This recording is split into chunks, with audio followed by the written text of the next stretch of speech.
You're listening to E-commerce Fastlane, the podcast show to help you build, manage, grow, and scale a successful and thriving company, powered by Shopify. Listen to real conversations with partners and subject matter experts as they share proven practical strategies, platforms, and the best Shopify apps to help you accelerate your business. The time is now for you to improve efficiencies, grow revenue, profit, and lifetime customer loyalty. Please welcome your host, startup founder, and strategic advisor, Steve Hutt.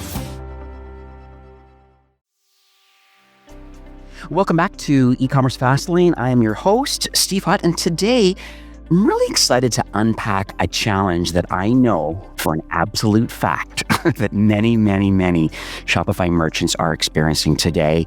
Today, I would like to welcome Sam Polero, and he's the founder and CEO of a company called The Moonlighters, and they're at themoonlighters.com. And what they are a very specialized kind of media buying agency. They really are here to assist with, in most cases, Shopify-powered brands and how they approach kind of Facebook and Google advertising. It's very unique kind of what they do. They have a really neat framework that they call the M3 method, which I know we're going to unpack a bit. One thing I found quite interesting too is Sam's background. He was working with Gary Vaynerchuk over at VaynerMedia for a while, and he also was the director of marketing at Bark, which is part of the BarkBox group, which we all know of. And he brings over a decade of kind of hands-on experience, really helping direct-to-consumer brands to grow and scale and kind of improve efficiencies. So I really want to unpack a lot. I think it's very timely right now. Just acquisition costs are so expensive. Competition's increasing. It's an exciting time to be in commerce, but it also has those kind of like interesting challenges of how you scale up. So hi, Sam. Welcome to E-commerce Fastlane. Very happy to be here. It's an honor. My pleasure. So, Sam, let's unpack a bit first. Let's talk a bit about the challenge right now in advertising. I'm going to jump right into it because I think right now, the research that I've figured out is that it's 3 times more expensive today for ad costs than it was in 2021. And so, what are some of the common mistakes that you're seeing now for these kind of brands that are, above $1 million? So they have a good product market fit, but what's been happening right now? Is it competition, or is it just Facebook and Google being a little bit evil? Yeah. So basically what we've seen, to go back to your point there, is that we've seen a tripling in advertising costs since 2020. Now, that sounds like a pretty okay time frame because it's 5 years. But when you actually think about that historically, CPMs, or cost per 1,000 impressions on average, have doubled every 7 years. So we tripled in 5. I see. That's a light hockey stick, the way that I see it. And Yeah. it might not be, we're not the goalie yet, but we're early days here of that hockey stick, and that's very concerning from my perspective. Now, what that means for the big businesses is they're just going to continue to spend. To be honest, they move quite slowly when it comes to things like this. And they often just have the same annual plan modified every year. What that means for a lot of the businesses that we work with in that $1 to $10 million revenue range, but more specifically for any nimble business, for a business that's specifically Shopify focused or e-commerce focused, that's trying to grow more year over year. Again, just starting out or, already having some success. It means that one of the vehicles, being Facebook ads or Google ads, are going to definitively be more expensive. And there's a whole lot of reasons for this. I mean, people know 101 different ways that this works, but to keep it really short, tools like Facebook in their Advantage Plus broad ecosystem has been pushed tremendously over the last year to 2 years. And then things on the Google side, like Performance Max only, has been pushed in a massive way. All of these tools make every single person that logs on to the ad platform, if you're scrolling on Instagram, if you're scrolling on Facebook, if you're searching on Google, it has made all of those folks more monetizable. We could show ads to every single person all the time, 24/7, 365. And I like to pull back a little bit from that and think, is that what's actually best for driving profits for a business? Yeah, so interesting. One thing I've learned too along the way right now, when you talk about these different kind of ad platforms, is the fact, and I think Apple really started this whole thing about this kind of cookie apocalypse and kind of like keeping a lot of the data to themselves. Have you found that being a little bit of a challenge for a brand today of like about understanding true attribution? And I have kind of a follow-up question around that, but like what are people doing in lieu of each of these walled gardens kind of trying to take attribution for everything, but what is truly the reality of, effort of ads equals like revenue? Yeah. So attribution is super tricky these days. Yeah, I think I know. anyone would in this space agrees, right? Like Yeah. there's so many touch points. And what I love to think about when I'm running a brand, and this comes from basically my experience when I was running BarkBox with a group of amazing people. We had a king metric, a metric that no matter what, as long as we knew we hit this one single metric, we were all going to be okay. And what I've found over time is that the best, most successful businesses, the businesses that are building predictable, repeatable systems that are scaling very aggressively, those businesses have that king kind of metrics. And to get back to the attribution plan, why this is so important is because when we use tools like Triple Whale or even just Google Analytics or any of the other third-party attribution tools out there, there's Right. so much value in these tools, but we get really caught in little things, right? We've had some clients, for example, they get really, really caught in new customer acquisition only, right? And all of a sudden, out of nowhere, all they care about is new NCPA. If all you care about is NCPA, then you're going to potentially lose sight on what the real goal is, which for them was also just profit. So finding that balance with third-party attribution has been very, very tricky, especially for like small to medium-sized businesses that might not know exactly the direction that they need to head in to get to that promised land that they're kind of looking for. Okay, cool. I just want to make sure I had some clarity on that. Nice to have someone on the front lines that actually gets it, because I've interviewed a few of the kind of third-party attribution people, like the Triple Whale, the Hyros, North Beam, Polar, these kind of guys, and they do have some great solutions. And I think they're trying to solve that problem, because it seems that every time, all of the Facebook always takes attribution, no matter when it happens in the customer journey. When it happened a long time ago, and there was potentially a new ad that actually generated the sale, and Facebook tries to give themselves full attribution for it, and it's not fair or right. And I think that's where these third-party tools kind of fit into the equation and kind of help maybe paint a better picture. I very much agree. I think that they help a lot, but taking too much of the information at face value and saying, this is the only way I need to move, and then also simultaneously splitting yourself in a lot of directions, it's very hard for the operator to actually make the informed decision that gets you to the end goal and that sole focus. Right. So let's talk a bit about this M3 method I talked about at the top of the show here. But first of all, what is it? And then how does this approach maybe differ from like conventional kind of advertising strategies? Yeah. So at its core, if we kind of just scroll back to like, what is the actual purpose of media buying, right? Like, what's the purpose of even having someone that's a growth operator that's managing your ads outside of uploading and execution and maybe telling you this creative is doing well? What's the real purpose? From my perspective, at the highest of the highest levels, the purpose is to allocate cash, meaning your ad spend, wherever it's going to drive the highest return for your business incrementally. So there needs to be a hyper focus on minimizing wasted ad spend and reallocation of that ad spend to the best possible place. The M3 method, I'll admit, is a fancy way of saying a 3-step process. Now, what that actually means in practice is in phase 1 or M1, we call it bet on the fastest horse. The reason we call it very simply bet on the fastest horse is because we want to allocate our cash to the best possible time of day of week, age, demographic, platform placement, and landing page. Now, taking a quick step back, because that's way overcomplicated and there's no actual action to perform on that. How we actually analyze that is we first start and we just look at the highest level. And this is where an attribution platform like a Triple Whale or a Hyros comes into great play. And we just look at what platforms are simply driving the most amount of revenue. Eliminate your branded search and then take it one step down, look at all of the prospecting based activities. Don't worry about perfection here. Get your 80 to 90% accuracy. and just look at, is Google driving better for us? Is Meta driving better for us? Is something that I'm not talking about driving better, more sustainable revenue for the business? Make sure that cash is allocated to the proper place. Once that's taken care of, the next thing that we always look at the Moonlighters is day of week analysis. This is so undervalued. It is completely overlooked in this market. And it is one of the most common things. Steve, I know you come from a background of not only some media buying, but just e-com in general. There are days of the week that convert better than other days of the week for each individual business. Right.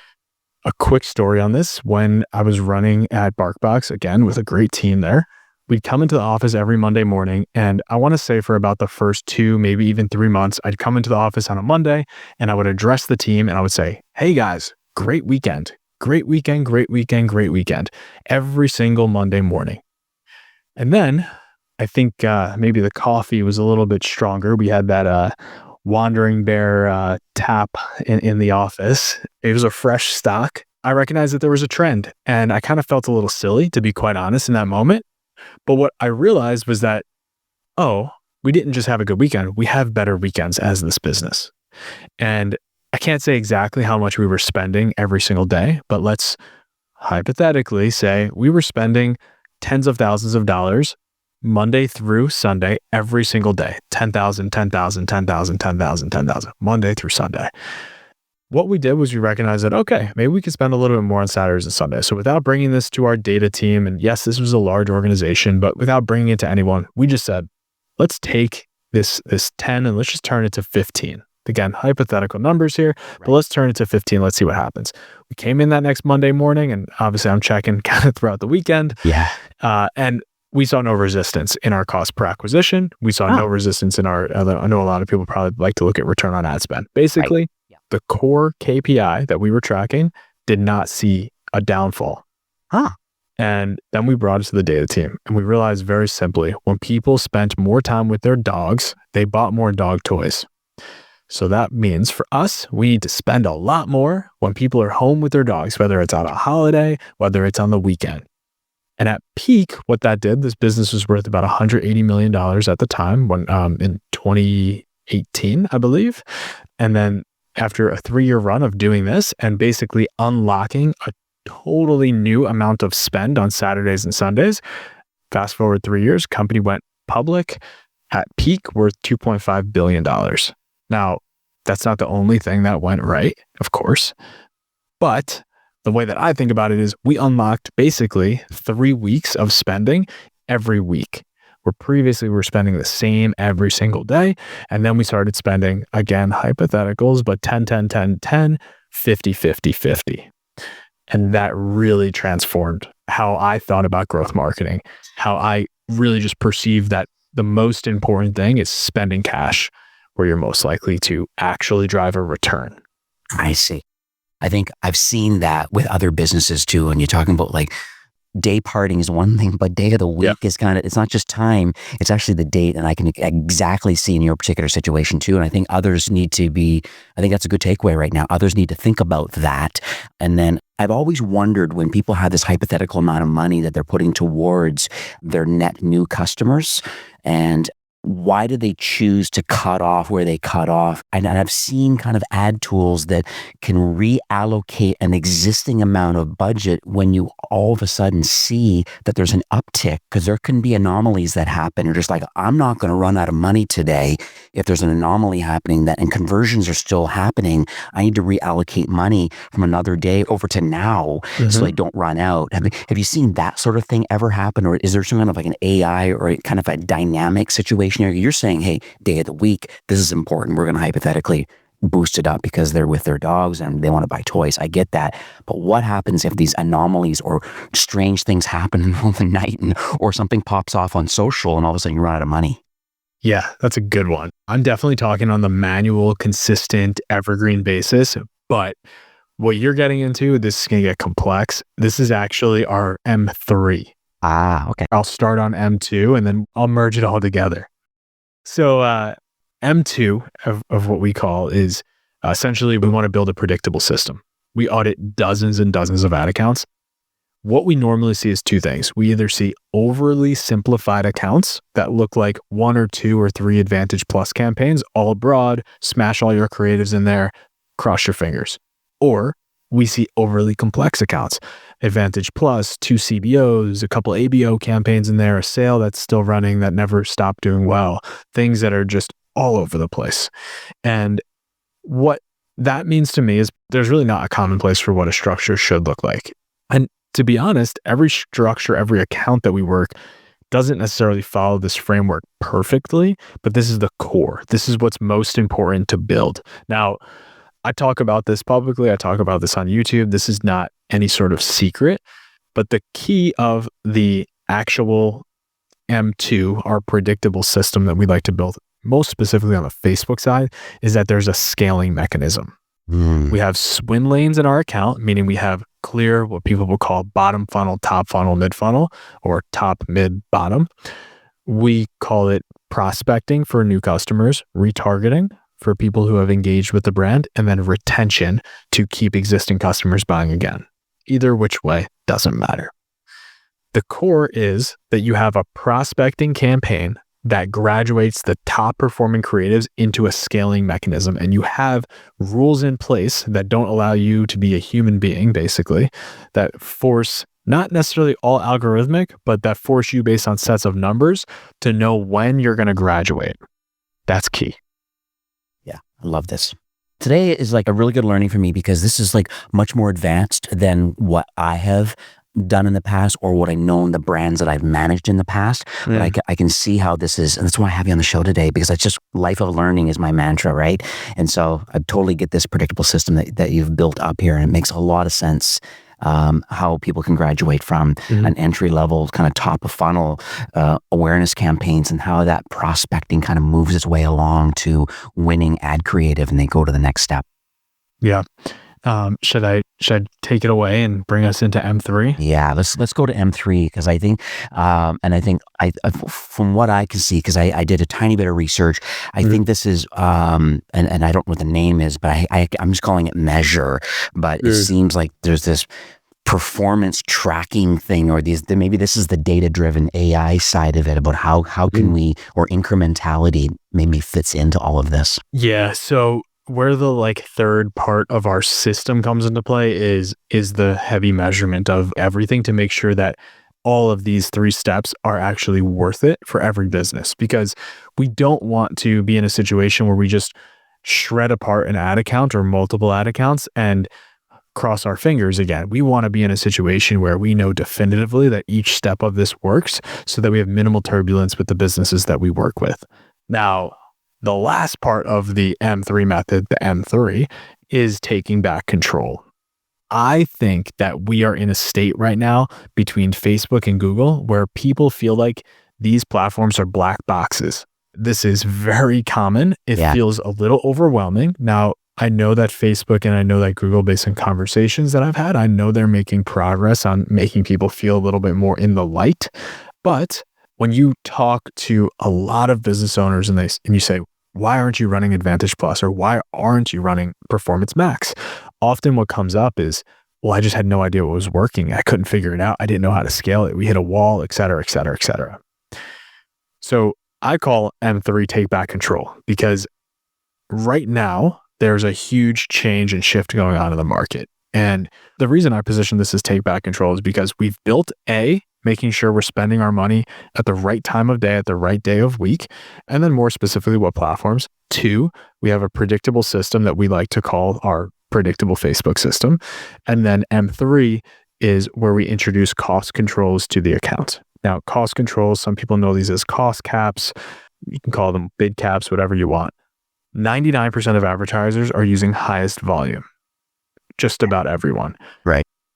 The sneaky stat is that a huge portion, I don't know the exact number, but I've been told it's right around 40 to 50% of the total spend in Facebook ads is in a cost control or a cost cap environment.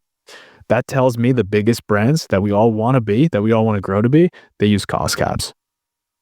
So when you ask about the intraday, the minutia, right? What happens when there's an anomaly event? that's where cost caps really come into play and do a lot of work for us. So we really like to roll out cost caps. Once we know M1 and M2 are firing away, we're talking 3 to 6 months down the road, then we consider rolling cost caps out. Now, I want to give a warning to brands out there that are potentially in the smaller side of spend. And when I say smaller side of spend, I really mean sub $10,000, even sub $50,000 in ad spend per month. Okay. I know that sounds like a lot of money. It is, Right. obviously. But keeping in mind, if you run cost caps too early, you're going to stunt the growth of the account. You really only want to roll these out when you feel really confident in the scale that you're already getting and you found a place of stability in the account. I see.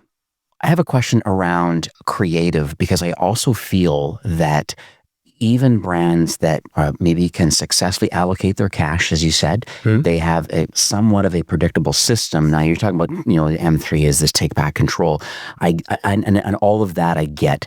Yeah. How do you factor in the quality of the creative and the potential kind of, I'm going to call it banner blindness, things that kind of happen? Like how do brands, and how do you measure the success of it and then the amount of ad creative? Can you use UGC? Is the market different today than it has been in the past? There was a lot of questions here, but I think ad creative really can differentiate a brand and allow for the cash to be spent more effectively because they're just really creative, effective ads. I mean, is it fair to say that there's so many questions behind this because it's so overwhelming? It is. Yeah. I know. I agree. I think that the way that, to put this into an analogy, like Facebook ads is like a car or Google ads is like a car. They operate generally very similarly, even though they feel like very different products. And if we have the engine, which is very much strategy and structure, that's what we'd like to focus on. The creative is the body of the car, right? I could have I'm not a car guy, but I could have a Ferrari engine in a beat up Honda Civic, which I used to have. And I could drive down, fly by someone and everyone would just be like, wow, look at that crappy car driving by. And no one would think twice about it. But if I took that same car and I had the, whatever example, Maserati body or Ferrari body, whatever I said before, with the correct engine, and then I drove by at the exact same speed, you believe that people turn heads.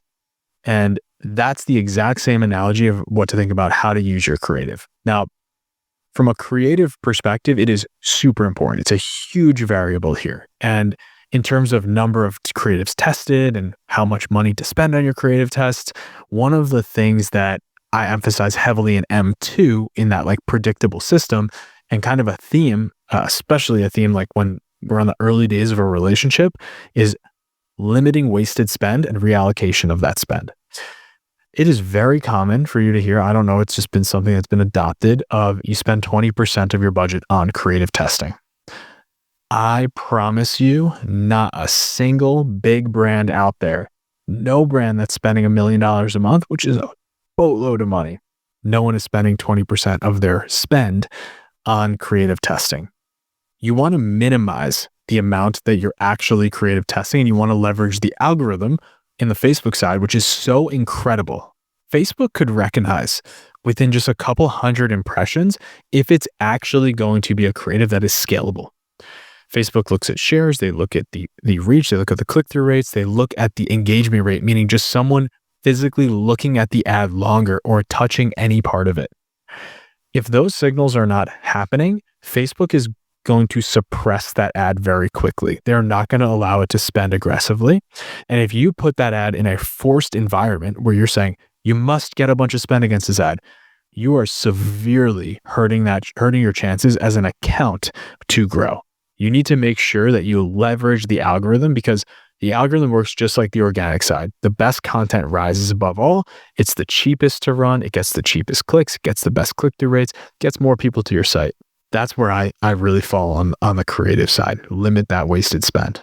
You know what I've noticed too from others is I think like high performing kind of ad creatives come from what I've seen are more like kind of the problem kind of solution kind of UGC ads. For some reason, I don't know what it, I don't know if it's the TikTok world we're in or what it is, but it seems interesting that, you know, like influencers or customers kind of like actually demonstrating the product. There's something raw and authentic about these little short, I don't know, 5-second videos. Yeah. They convert like insane. Is this something that's kind of hot right now? Like, what's the rationale behind this sort of ad creative that's working so well? Yeah, I think like this is a perfect like AI conversation too, because there's so much like AI creative going into the market. You cannot create authenticity. I believe there is just a little thing in the back of our head, or call it your gut, that just knows, is what I'm seeing completely real, or is what I'm seeing a little bit of is there a little something off here, right? And when I think about what you just said, I think that the best ads absolutely are either 100% real UGC, like true user generated content. But my favorite ever is the founder ad. I think that everyone should get behind the microphone or behind the camera. We all have iPhones these days. Plug your headphones in, show your product, and simply say, my name is Sam Polero and I own this product and this is what it does. I did this because. Tell your story, tell people why you made the product, tell people why it's better. It's one of the best ways. And it doesn't matter if you are a $100 million business or literally haven't had a sale yet. Get behind the camera and talk authentically about why your product is better. It's funny you mentioned that. So I'm a big fan of VRA. You know, they have retail, they're doing their thing, they're really scaling up. What's interesting about VRA is the actual founder does exactly what you're saying. He actually has a video on the product details page and talks about like why you'll love these pants. And he's very authentic in his showroom with all these swatches on the wall and all his different pants. And he physically talks about it. And he says like, I wear these, like, honestly, I'm wearing them right now, not just because I'm the founder. These things are freaking awesome. Yeah. Like, I took me forever to design these things and I love them. It's a 1-minute video, but it converts like wildfire. I know for a fact that VRA is crushing it right now. And so yeah, you're hitting the nail on the head. I won't take too much time on that one, but like, I am literally wearing a Viore shirt right now. And I just made a video about 4 hours ago on that exact snippet. They also run it as an ad. It's hot. It's amazing. Yeah. This is so cool. Yeah. My other question I have for you is around, since you are an agency and you do take on clients and you really do help brands kind of scale up, I find that sometimes the agency relationship can be a little bit of a struggle. And I think sometimes they fall into this trap of expectations, you know, and sometimes they're just not great alignment about like where they are in their entrepreneurial journey and their brand, and then the value that the agency actually brings to the brand. So what's your thoughts on that? Like, what should Shopify merchants look for when they're selecting an agency? Are there any red flags or anything they should watch out for? But then specifically, if you can tie it back to the perfect kind of client that the Moonlighters could and do attract. I'll speak on this from a perspective of someone who I worked at a large agency prior at VaynerMedia. I ran brand side for a few years and now own an agency. So I've kind of seen it from 3 different primary perspectives. And I think it depends very much on where you're at in the journey of your business. That's the biggest caveat I can give here. One thing that you always want to look out for is, why is the company that you're working with built? And always being sure that you're never the smallest fish and you're never the biggest fish. If you're the smallest fish in a big pond, if there's an agency that you know has hundreds and hundreds of clients and you are on the very, very, very small side of what they're even willing to accept, or if you have to beg them to accept you, it's a miss. I promise. On the flip side, if you're the biggest in that agency, there may be a scenario where if they're growing with you, if they made you the biggest, sure, keep rolling for sure. We have, of course, we have our biggest client. Someone has to be the biggest, but that specific client has been working with us for years. We've grown them from just a couple $1 million to now $20-30 million. And that is the relationship you want to stay in. Now, things to look out for in a relationship or any kind of agency relationship, really thinking about who are you actually going to work with rather than who are you being potentially talked to and sold by. Most agency relationships have an account executive, and then they have a media buyer staffed somewhere either overseas or very junior level. And that works economically great for the agency. The account executive works on 10 or 15 people, 20 accounts, but even potentially media buyer works on 5 or 6 accounts, but they're very junior level, not getting paid that much. And agency makes out like bandits. They profit really, really high from that. And that could work sometimes, especially in very, very early stages. But what we have found is that that doesn't work too well. And what I wanted to create when I built the Moonlighters was, what's the most similar experience that I could have for a brand that I personally have been able to give the brands that I've consulted for over years? And what that looked like was, let's trim a lot of the fat. Let's essentially remove everything that's not necessary, keep our costs as stable as possible on our side to give the client the best experience with what's absolutely most essential. So it sounds great. And what it basically means is we hire growth directors. Growth directors on our side have 7+ years experience in Facebook ads, Google ads, and Shopify. So the growth director on our team, or teams, I shall say, is essentially the person that not only provides your strategy, creates your setup, talks to you in your Slack channel every single day, meets with you once a week, does your creative analysis, your creative breakdowns. They also execute on the actual media. For us, that person's not split across 10 or 15 accounts. They're working on much less, but they're really focused and they can have high impact. So for all purposes, if you love your growth director when you work with us, you're going to stick with us for a really, really long time. And I think that gives the clients that we work with a lot of peace and allows them to create really good relationships with their growth directors, almost like they're some extension of the actual company that they are, plus having a lot of insight from the greater group. Yeah, one thing I'll add to this also, I love the trim the fat concept that you made, but it's just like, I also think that a lot of D2C brands that choose to work with agency partners, a lot of times they're very short-term focused because they've been doing a lot of things in-house on their own, but then they've identified the fact they don't have the skill set, but all of a sudden it's in this urgent and important quadrant. And now they want to go and hire an agency partner. And then but the problem is though, it's not an instant quick fix. And I think that's one thing that I notice a lot. And I also notice too about the communication side. I feel that poor communication between an agency and a brand, I think, is a major reason why relationships tend to break down or kind of get misaligned a bit about where they're at, what they're working on. Because there's nothing worse than like paying a retainer to somebody. Sometimes it's performance-based kind of opportunities, but down the other side, it's retainer-based. And sometimes you kind of wonder, like, and the brand thinks, what are you working on right now? Like, I know you have lots of other clients, but like, when do you allocate time for me? And I think it's just all part of that trust, that cultural thing that you talked about. It's just like, I think that's important. So that's kind of more on top of my head. I very much agree. People like to feel like they're getting their hand held, and they should. They're paying money. Yeah. They should, right? You're paying for a tour guide. You want to know every single part of the city or whatever example you want to give. And in this case, like, some clients that work with us, they don't care at all about the details. Are you hitting the return on ad spend target? Good. Okay. Other clients, they want to know every detail. And that you have to adapt to the relationship. You have to communicate up to the level that the client wants. And for us, what that usually means is over communicate until you're basically told to stop. Yeah. Okay. 100%. I know you talked about Google and Facebook. I kind of mentioned a little bit about TikTok, but are there any emerging channels outside of the Facebook and Googles of the world? Is YouTube a thing? Can you sell on YouTube? Are people doing it? Like, is there a different strategy? I'm just curious to see overall with your current clients, other than Facebook and Google, which I know YouTube is, but just I'm curious overall net, where are we allocating budgets, and is there something new and up and coming? Does Gen AI have anything to do with any of this? Can you buy in Perplexity now? And like, lots of stuff going on, right?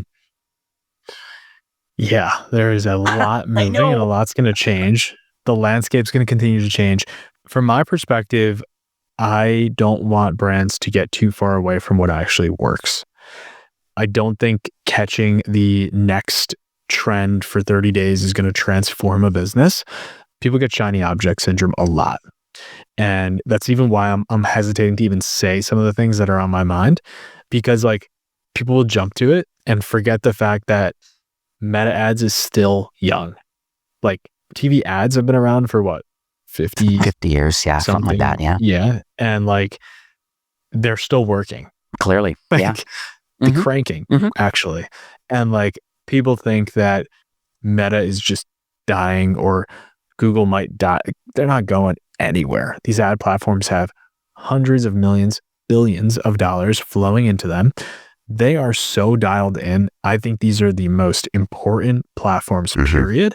And while things change, Meta's name is literally Meta, right? They are going to be on the cutting edge of all things AI, especially when it comes to blending AI and commerce, because they have the pulse. They're better than TikTok still. And if they weren't, all the budget would be on TikTok if they were not as good there. And it's clear, follow the dollars until they say otherwise. It's interesting with the TV side of it. I remember, well, just Super Bowl obviously came and went, but man, people were dropping $8 million for a 30-second ad spot. I remember when I was managing Dr. Squatch, the men's soap company, and they made a last minute kind of like deal with the network to run an ad. It massively crushed for them, but it was a long-term play. Yes, it was instant uplift, like, hundreds of thousands of people hitting the website, like in that 30-second spot. People are waiting for these ads to come out. And Dr. Squatch was in their early days. This was, maybe 4 or 5 years ago when they ran their first ad. They never redid it again, but it had a long-term trickle effect. So TV still works. This is maybe at the highest level. That like $3 or $4 million they spent for it. And, they're a VC funded kind of big company now. Now they're in full retail and doing their thing. But yeah, I get what you're saying. Let's keep our eggs in the baskets that are actually working. So before we kind of wrap up for today's show, this has been really, you can't see, I can see you, but I'm on page 3 now of notes. So it's been a good session for me and I appreciate that. It's a lot of great learnings. I love this M3 method. I think it's incredible. It's going to make really good show notes to educate people about allocating their cash in a predictable system and taking back control. I think this is really great. I'll expand a little bit further in the show notes. What do you think some of the next steps are? There's going to be some early stage people that are listening right now that may not be a good fit for your agency today. What's one little quick win that you could kind of share with them? And then as a follow-up, what do you believe the clients and customers and merchants that are listening today that are a good fit? Is there a GMV or complexity kind of component that would maybe make the Moonlighters a good fit for them? Yeah. What I'll start with is first, no matter if you're day 1 or your day 10,000 with multiple millions of dollars of sales, I post a lot of content completely for free on YouTube. Most of the structures, the setups, everything that we go through. And again, coming from the Gary Vaynerchuk agency days, if anyone has taught me, it's jab, jab, jab, jab, jab until they ask. Yeah, literally. Until they put their chin up and they're ready for it. That's the approach that I'm personally taking. So feel free to just download it all, get all the info, all good there. Now, to actually grab a win for the smallest day ones, or even you've been grinding at this for a year, you've had $20,000, $30,000 in sales, you're trying to get over the next hump. Take a look at who's 3 or 4 steps ahead of you. That's first. Understand, is there someone in the market that's not my North Star? We all want to be Nike, but we're not going to be Nike. Who's a step ahead that you think is, if you're doing $100,000 annually or 10K a month, who's doing 100K a month right now? And how could you replicate what they're doing and how can you do it better? That would be first from like a site perspective. The second thing would be look at your product honestly. If you use your product every day and you love your own product, tell the world about it. That is one of the most key things that I think people forget. People get really caught up in, does my website do this, that? Does my ad speak the right way? All this jam. Your product needs to be loved. And there's no quick way. There's no fix around this. Even if the most famous celebrities tweet about your product or are caught using your product somewhere, yes, you'll get some sales, no doubt about it, but those sales won't stick.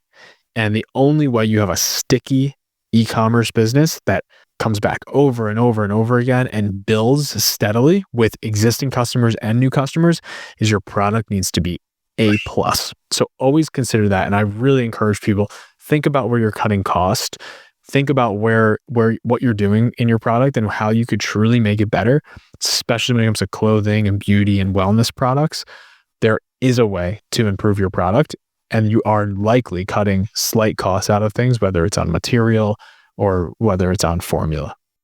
On a bigger level, to work with the Moonlighters, we basically want to see at least $10,000 to $20,000 per month in ad spend. Ideally, we really want to see a trajectory to increase that. So every relationship that we're evaluating, yes, I do want to see you at least you've spent $10,000 in the platform in the last 30 days. But what I care about the most is there a true path to take you from $10,000 to $100,000 a month? And then there's going to be more battles once we're at 100,000. But how do we get from $100,000 to $1 million per month? And that's just not ad spend, right? That only happens if the revenue is driving as a result of that ad spend. So when I think about clients that are more on that enterprise level or mid-market level, Shopify Plus merchants or Shopify Advanced level, you've probably found good product market fit. You've probably found a lot of good things that are truly working. The next piece is just to make it more predictable and more scalable. And that usually comes, that's why people knock on our door, because they're doing 8 out of 10 in a lot of categories of e-commerce, but the media buying side might be a 4 out of 10. I see.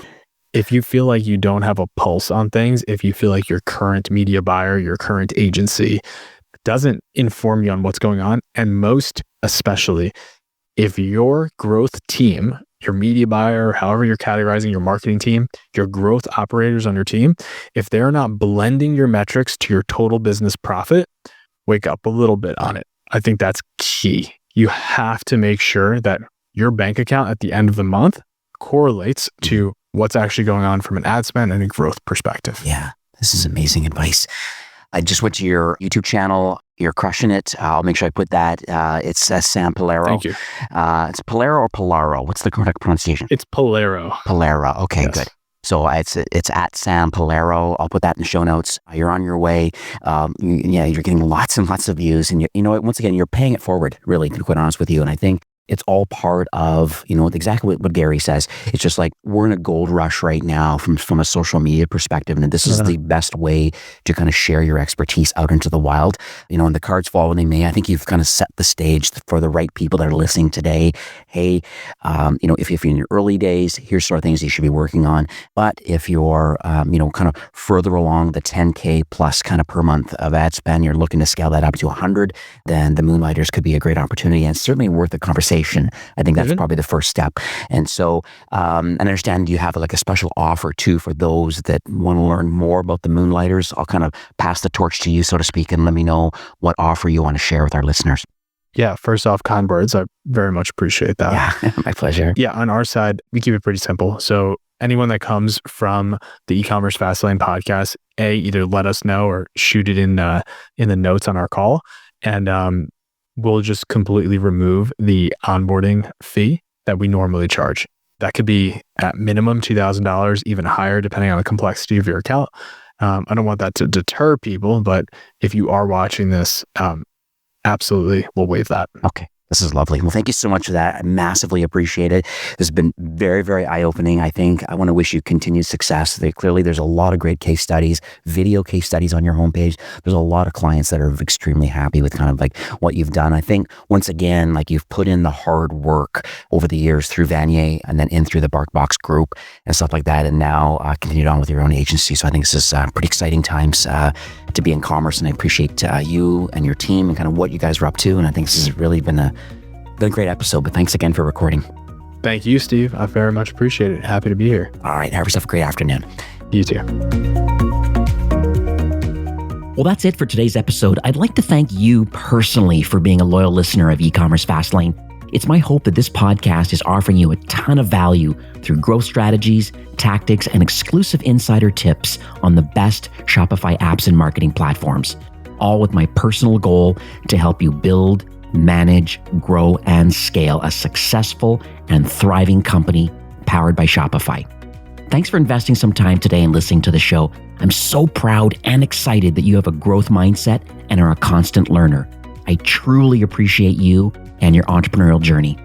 Enjoy the rest of the week and keep thriving with Shopify.